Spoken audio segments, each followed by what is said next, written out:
Bonsoir messieurs, dames. Donc, je m'appelle Alain Solaire, je suis gérant de la société Saint-Filtre-Mitry à Tarare. Je suis aussi gérant de la société plâtrerie peinture AS Déco à Montretier. J'ai une quinzaine d'années d'expérience dans la plâtrerie. Je suis opérateur de mesure autorisé par le ministère en charge de la construction par Calibat à faire des mesures d'étanchéité à l'air depuis le 1er août 2010. Je suis également auditeur expert pour Calibat. J'interviens dans la qualification des mesureurs. Je forme des gens à la pose des produits étanches à l'air, on va dire, sur une plateforme technique à Tarare, et je suis aussi formateur en pratique des mesures permittées à l'air. Je vais revenir sur ce que disait mon camarade sur les opérateurs de mesure autorisés. Aujourd'hui, c'est très très important de vous assurer que les gens qui viennent vous faire des mesures sont bien qualifiés. Une qualification, elle est nominative, elle n'est en aucun cas donnée à une entreprise. Et on s'est rendu compte aujourd'hui qu'il y a des bureaux où il y avait un opérateur autorisé et puis il faisait une dizaine de tests par jour. Donc faites attention, c'est un gage de suivi. Nos autorisations sont suivies tous les ans. Nous envoyons à Calibat tous nos tests, tous nos rapports de mesure concernant jusqu'à aujourd'hui les labels BBC Finergie, puis demain les RT 2012. Et tous nos rapports sont contrôlés par des auditeurs experts. Donc la profession, elle est cadrée, elle est suivie, mais il faut faire très attention. Donc moi, je vais vous parler un petit peu je vais rentrer peut-être un petit peu plus dans les tests d'étanchéité, les mauvaises pratiques de mon expérience de mesureur, des bonnes pratiques de mon expérience de plâtrier, et je vais vous parler un petit peu de la formation. Donc on en a parlé tout à l'heure, vous avez deux possibilités de tests. Un ou plusieurs, suivant la grandeur du chantier, on va dire. Des tests intermédiaires en cours de chantier, à la mise hors d'eau, hors d'air, et des systèmes d'étanchéité à l'air posés, permettant de faire une recherche de fuite et d'effectuer des éventuelles réparations. Ce test n'est pas obligatoire, il est facultatif, mais il est bien conseillé. Et vous avez l'obligation, le test final à réception du chantier, une fois le bâtiment complètement terminé, pour la validation de la perméabilité à l'air, donc le fameux Q4 PA-Surf.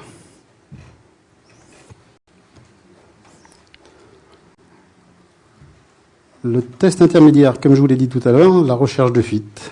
Les réparations sont possibles. Donc ici, vous allez voir beaucoup de réalisations avec des membranes d'étanchéité et en plafond, et les murs ont été souvent traités en béton cellulaire. Nous avions pris le pari de l'étanchéité à l'air sur le bâti et sur le béton cellulaire. Et donc, ça fonctionnait pas trop mal. Toujours des réparations possibles. En haut, vous avez une photo, par exemple, c'était pour le maçon ce jour-là. C'était un mur en béton cellulaire et sa coudière était mal reliée et l'air passait beaucoup. En haut à droite, vous avez un électricien qui avait oublié de nous traiter une traversée d'alimentation de volets roulants. Donc quand vous avez un petit trou comme ça sur une dizaine de fenêtres sur la maison, ça joue beaucoup sur la surface équivalente de fuite et il arrive un moment, ça ne marche plus.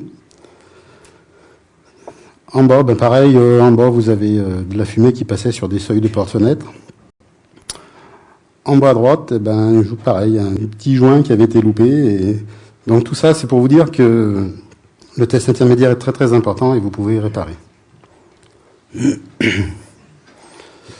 Choix irrémédiable, réparation impossible. Bon, quand j'appelle choix irrémédiable, on en a parlé tout à l'heure, les menuiseries, c'est très très important. Pardon. Quand vous avez beaucoup de menuiseries, notamment des coulissants, ça vous prend beaucoup de votre surface équivalente de fuite, on va dire. Il va falloir être parfait sur le reste, surtout s'il y a beaucoup de coulissants. Et là, quand je mets choix irrémédiable, ça a été choisi comme ça au départ, mais bon, le choix est fait, vous ne pouvez rien faire d'autre. Le test final, validation de la perméabilité à l'air. Donc là, on va mesurer le Q4 PA-Surf. Comme vous le voyez, tout est fini. Si le résultat n'est pas bon, c'est destruction. On est obligé de recasser et d'aller voir ce qui s'est passé. Et c'est trop tard pour intervenir. Là, il y a des situations un petit peu dramatiques avec ça, parce que il faut payer des réparations, quoi.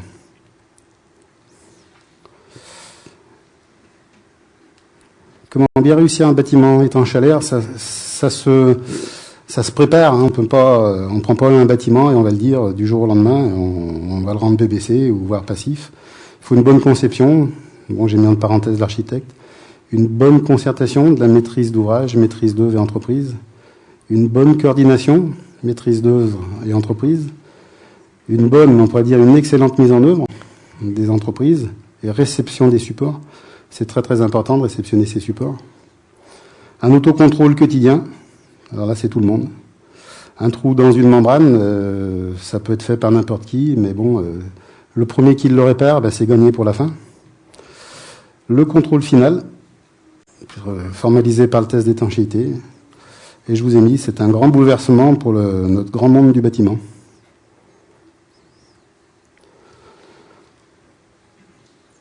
Pour la réussite d'un bâtiment, il faut qu'il soit phasé comme il faut. Hein. J'y vois pas bien, excusez-moi. À la maîtrise d'ouvrage, il faut fixer la performance attendue, définir la procédure de contrôle. À la conception, il faut définir le système d'étanchéité à l'air. Alors ça, c'est souvent oublié. Choix du mode constructif, la position du plan d'étanchéité à l'air. Où c'est qu'on met le plan d'étanchéité à l'air et par quoi il est assuré. On analyse les percements et les liaisons. Il faut inclure l'étanchéité à l'air dans les DCE. Alors ça, on se retrouve en phase exécution de chantier et on découvre qu'il y a une étanchéité à l'air. Il y a une membrane qui était prévue et c'était écrit tout petit quelque part et ça pose des tas de problèmes. En phase travaux, rappeler la performance attendue, réglementation thermique ou label de performance. Planifier des procédures de contrôle. Bien sûr, les tests, comme je vous ai dit tout à l'heure, hein, s'il faut faire plusieurs tests en cours de chantier. Le test d'infiltrométrie réception et des tests d'autocontrôle. Il faut informer, sensibiliser les entreprises. Aujourd'hui, on s'est rendu compte, moi, sur des labellisations BBC, sur des bâtiments collectifs, où j'arrivais avec mon matériel en fin de chantier, que les gens ne savaient pas, ils avaient travaillé 6 mois sur un bâtiment, ils ne savaient pas que c'était un bâtiment BBC. Donc c'est vraiment quelque part quelqu'un qui n'a pas fait son travail. Mesurer la perméabilité à l'air en fin de phase de travaux. Pour moi, il y a une autre chose qui est bien importante, c'est d'expliquer au maître d'ouvrage comment est fait son bâtiment. S'il a une membrane d'étanchéité, suivant l'endroit où elle est placée, lui expliquer qu'il ne faut pas percer n'importe où et qu'il peut dégrader son enveloppe. Donc oui, rédaction d'un guide d'utilisation du bâtiment, ça c'est très très important. Donc là, je vais vous présenter plein de photos de choses un petit peu pas jolies et qui ne marchent pas. J'ai appelé ça les mauvaises pratiques. Donc dans ces cas-là, vous n'avez pas de système d'étanchéité à l'air. Donc là, on parie sur la plaque de plâtre en fin de chantier pour assurer l'étanchéité à l'air. Mais dès qu'il faut la traverser, cette plaque de plâtre, on a des tas de soucis. Donc en haut à gauche, vous voyez de la mousse polyuréthane sur un échangeur de ventilation double flux. En haut, vous avez des gaines électriques qui sortent du volume chauffé, c'est un plafond, ça, qui sortent du volume chauffé, donc elles prennent de l'air, et elles vont envoyer de l'air directement à l'intérieur des cloisons. Donc après, ça souffle de partout. Les autres photos, je ne ferai pas de commentaires, vous avez des papiers craft, parce qu'on ne veut pas appeler ça un pare-vapeur, qui sont scotchés un petit peu n'importe comment, et des matériaux qui ne sont pas compatibles entre eux. Attention au rebouchage, quand on a une gaine à passer, il ne faut pas faire un trou pour en passer 10. En haut à gauche, vous avez des traversées de VMC, c'est des traversées de dalles qui auraient dû être rebouchées, parce qu'il y avait un degré coupe-feu à atteindre. Donc là, vous voyez, le coupe-feu, il n'est pas atteint. En bas à gauche, c'est un bout de plastique qui traîne sur le chantier, qui sert d'étanchéité à l'air. Je trouve un petit peu ça désastreux, mais bon, on le voit tous les jours, c'est notre quotidien de mesureur. Je vous dis pas, en bas à droite, là, la gaine électrique qui traverse l'isolant, Donc là, il y a un problème d'étanchéité à l'air, il y a un gros problème thermique aussi. On trouve aussi des systèmes d'étanchéité à l'air présents, mais des mises en œuvre catastrophiques. Ici, on est sur une maison de ceinture bois. La ligne du dessus, c'est un premier test où j'avais été missionné pour faire pour tester la maison. Et on m'a dit, vous inquiétez pas, on va réparer. Le Q4 était à, je sais plus, 0,80, 0,90. Et en bas, ils ont réparé. Et comme vous pouvez le voir, il est apparu un petit produit qui s'appelle de la mousse. Donc, ce n'est pas un produit d'étanchéité à l'air. Ça peut être un complément d'isolation, mais en aucun cas un produit d'étanchéité à l'air.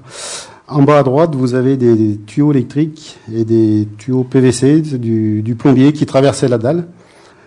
La dalle basse, le plancher bas étant le système d'étanchéité à l'air. Quand on le traverse, il faut aussi le traiter. En bas à droite, vous avez une gaine de VMC qui traverse un pare-vapeur. On ne peut pas y arriver, ce genre de choses. Là, on ne traverse jamais un pare-vapeur déjà avec un conduit souple. Au niveau étanchéité à l'air, c'est intraitable.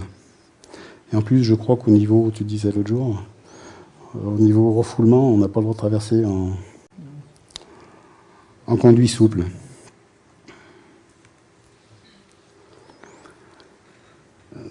Alors là, oui, je l'ai mis, éviter les scénarios catastrophes. Dans cet exemple, 2 appartements dont les Q4 PSOF mesurés ont été supérieurs à 3 mètres cubes hors par mètre carré.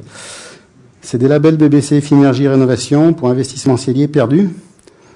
Donc là, on se retrouve avec 2 investisseurs qui ont perdu en gros 30 à 35 000 euros. Donc c'est tout parti au tribunal. Je sais pas, j'ai pas eu de nouvelles depuis. Si, un électricien qui m'a appelé dans la semaine pour me demander qu'est-ce qui se passait sur son chantier, je lui ai dit que j'avais pu constater. Les photos parlent d'elles-mêmes. Hein. Alors là, au niveau feu, il y a plein d'autres problèmes qui rentrent en ligne de compte. Et puis c'est pas des photomontages, hein. C'est du vécu. Hein. Et en haut, vous avez le plombier qui devait être de la même famille ou qui a fini le même produit. Je vous garantis, bon, ça nous fait rire parce qu'au début, mais la propriétaire qui était sur le lieu le jour du test, elle rigolait pas, elle. Une maison, j'ai testé 2 fois, donc un test intermédiaire et un test final. J'ai eu exactement le même débit de fuite aux 2.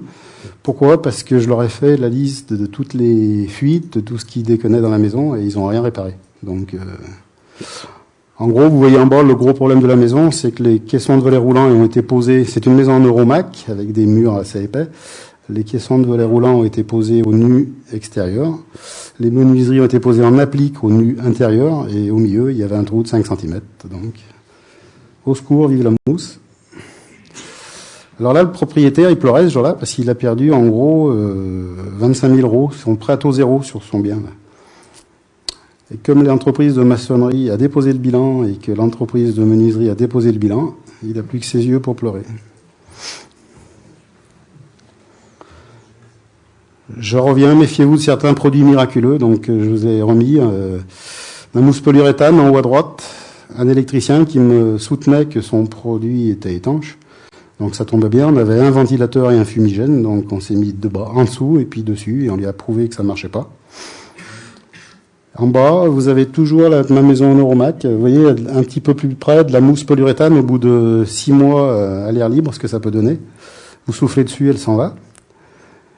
Et puis une pose de menuiserie un petit peu olé olé, donc avec une mousse qui n'a pas été posée comme il faut dans l'angle, et on ne tourne jamais un angle quand on pose une menuiserie comme ça. Et le gars le savait parce qu'il a complété avec de la mousse polyuréthane. Donc ça, c'est catastrophique. Je vous ai remis d'autres produits miraculeux. En haut, c'est toujours de la mousse polyuréthane qu'on trouve tous les jours. Et en bas, j'ai mis nos fameuses boîtes étanches.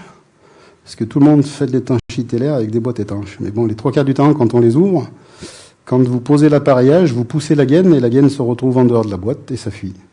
Et quand on en est à mettre des boîtes étanches, c'est qu'on a loupé pour moi, hein, c'est qu'on a loupé son système d'étanchéité à l'air. C'est que l'air circule derrière.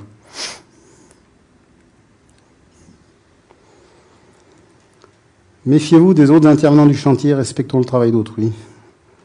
Donc là, c'est pareil, les photos parlent d'elles-mêmes. Un plaquiste qui avait pas trop mal fait son travail et le plombier est passé derrière, il savait pas à quoi servait une membrane, il savait pas comment passer son réseau, il a tout découpé pour passer ses tuyaux. Donc c'était une situation, comme je vous l'ai marqué, très très très tendue. Réceptionnez vos supports. On a parlé tout à l'heure de la maison ossature bois, donc vous voyez en bas à gauche, la lisse basse a été posée sur la longrine, sur une maison ossature bois, et la longrine n'était pas nickel. Donc le charpentier, en posant, il a pris la responsabilité et ça lui est retombé sur le dos. Il aurait mieux fait de faire revenir le maçon en lui disant « je réceptionne pas mon support ». Les briques que vous voyez, c'est pareil, c'est une maison où les tableaux n'ont pas été dressés. Romuald en a parlé tout à l'heure. Les maçons vous doivent des tableaux dressés, droits. Et là, il y a une mousse, des mousses qu'on va appeler compribandes, qui ont été posées et elles étaient posées en dehors de leur plage de décompression.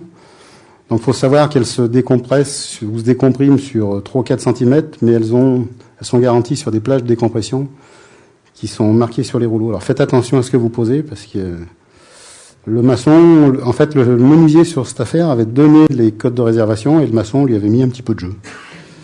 Et c'est le menuisier qui a tout pris dans les dents, là. Donc, c'était des remontages, des démontages, des mousses ça valait 4 € le mètre linéaire. Donc, et en bas, vous avez une gaine électrique qui traverse un pare-vapeur. Voilà. Donc, c'est pas traité. On en revient toujours au même problème. On va passer aux bonnes pratiques. Il faudra vous faire voir des vilaines choses. Des systèmes d'étanchéité à l'air présents, de bonnes mises en œuvre, pardon. Donc, des membranes d'étanchéité. Donc là, on est sur des tests intermédiaires. On recherche la fuite. Vous avez la photo d'un anémomètre à fil chaud qui nous permet de déceler la moindre petite fuite d'air.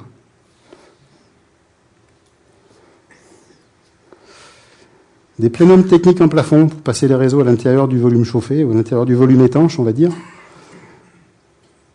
Pour moi, aujourd'hui, c'est une des seules solutions pour arriver à être pérenne sur le système d'étanchéité à l'air. C'est de poser la membrane sous la solive ou sous la fermette et de créer des plénums techniques de différentes façons. Vous avez en haut à gauche, on repasse un litho et on repart avec une suspente tout à fait normale, ce qui ne fait pas exploser le prix de la prestation, on va dire. Au milieu, vous avez une petite attache oméga, là, avec une tige filetée, un cavalier pivot qu'on reclipse sur une fourrure à plafond. En haut à droite, vous avez aussi un autre système avec une fourrure qui est vissée au plafond, avec 2 cavaliers pivots, tige filetée. On repart dans l'autre sens avec une autre fourrure.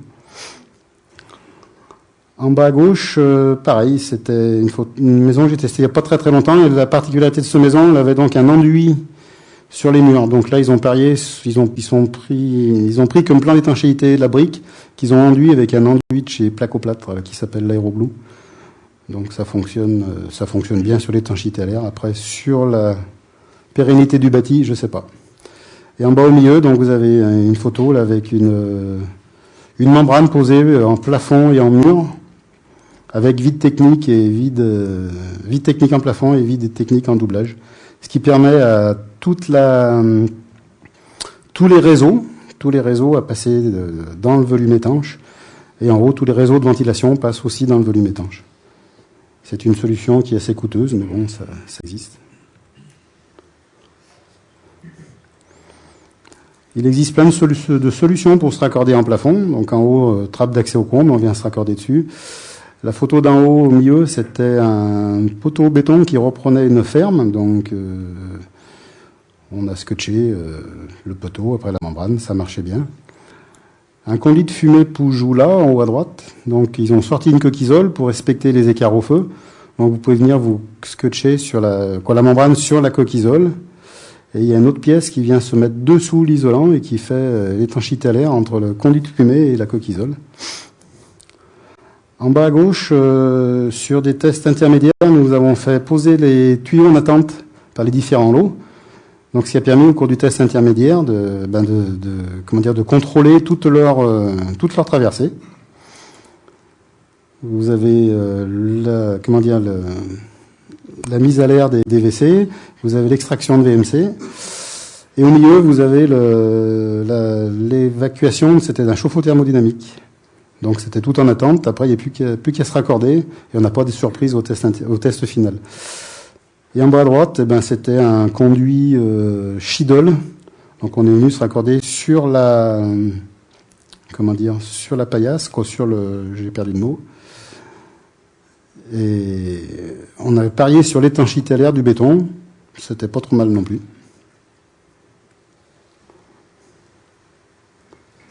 Je vous en ai parlé des vides techniques en doublage, donc comment créer un vide technique sans exploser les coûts. Vous avez des petits appuis qui existent, des petits appuis intermédiaires, donc que vous pouvez remettre sur vos montants en bois ou sur vos montants en ferraille, quand vous êtes sur des montages Optima. Vous avez différentes épaisseurs et ça permet de créer des vides techniques.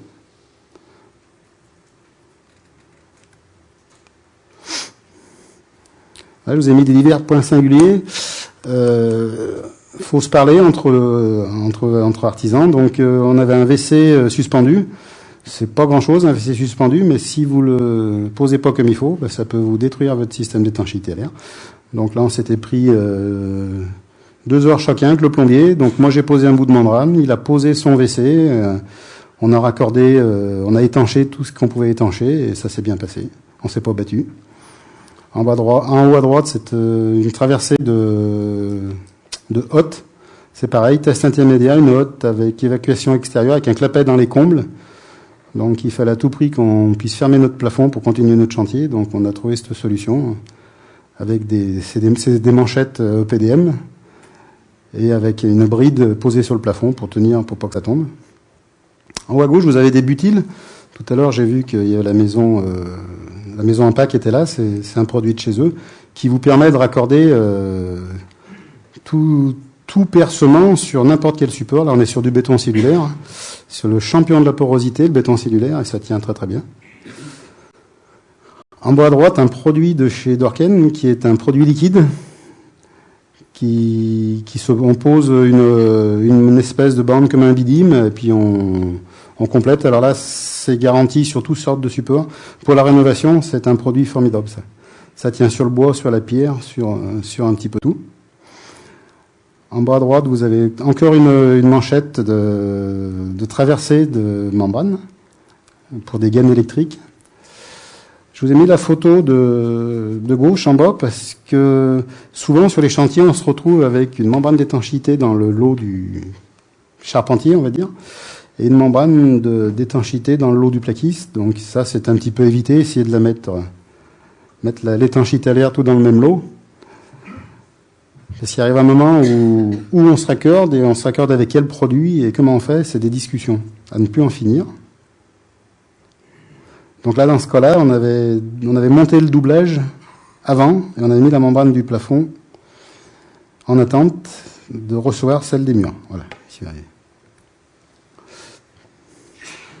Des points singuliers, bien sûr, tout ce qu'il faut, toutes nos traversées de plan d'étanchéité. Donc en haut à gauche, vous avez une membrane EPDM qui vous permet de passer des gaines électriques. Si vous n'avez pas cette membrane, avec de l'adhésif, vous vous rendez compte que certains adhésifs vous permettent de travailler, d'arriver à peu près au même résultat. En haut à gauche, c'est un système de chez Proclima qui permet de traiter ponctuellement quand vous n'avez pas de vide technique, la membrane d'étanchéité va être posée directement entre la fourrure et la plaque de plâtre. Ça peut vous permettre de poser des gaines électriques. En bas à gauche, quand notre gaine électrique elle vient en dehors du volume chauffé, ne pas oublier de traiter entre les fils électriques et la gaine, parce que c'est des sources de fuite importantes. On en a parlé tout à l'heure. Si les tableaux électriques aujourd'hui sur les maisons BBC et sur les maisons AT 2012, faut qu'ils viennent, on en a parlé tout à l'heure, faut que ces tableaux viennent à tout prix à l'intérieur du volume chauffé, ça vous évitera beaucoup de déconvenus. En bas au milieu, vous avez encore du butyl sur de la brique. Donc ça épouse bien. Donc sur ce cas-là, on part du principe que notre plan d'étanchéité à l'air est la brique. Donc ces produits épousent bien les alvéoles des briques et sont parfaitement étanches. En bas à gauche, à droite, pardon, c'est un raccord de fenêtre de toit. Donc ce qui permet avec du scotch et un petit peu de membrane à faire du bon travail et d'éviter les soucis. Ça, c'est une petite note d'humour. Un bâtiment bien conçu plus un bâtiment bien construit égale un bâtiment en basse consommation. L'un ne va pas sans l'autre.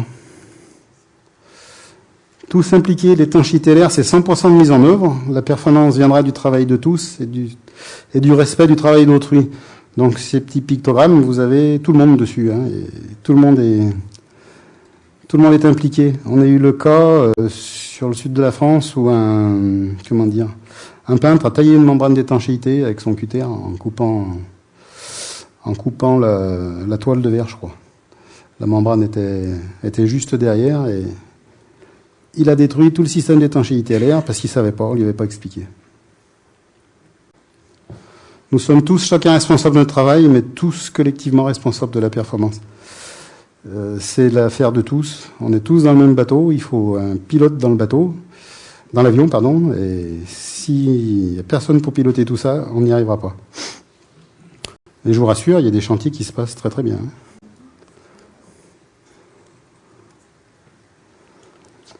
Je vais me faire un petit peu de publicité. Donc, j'ai créé à Tarare un centre de formation complètement dédié à l'étanchéité à l'air. Donc, qui recrée un petit peu tous les problèmes qu'on peut trouver dans le bâtiment sur différents supports maçonnés, sur de l'ossature bois. On présente les produits que veulent bien nous laisser tous les fabricants, et ils nous les laissent. On présente les tests d'étanchéité, on vous fait des tests en surpression, en dépression. On fait de la fumée, on vous prépare à tout ça. Vous avez des modules démonstratifs avec toutes les bonnes pratiques que je vous ai développées tout à l'heure. N'hésitez pas à venir vous former, vous serez sensibilisés sur la nécessité de l'étanchéité à l'air, la pérennité du bâti, la qualité de vie à l'intérieur, on a déjà parlé, responsabilité encore des tests non concluants. Vous découvrirez des produits étanches à l'air et des techniques de pose. 100% de nos stagiaires sont en partie entièrement satisfaits et prêts à affronter la nouvelle réglementation thermique.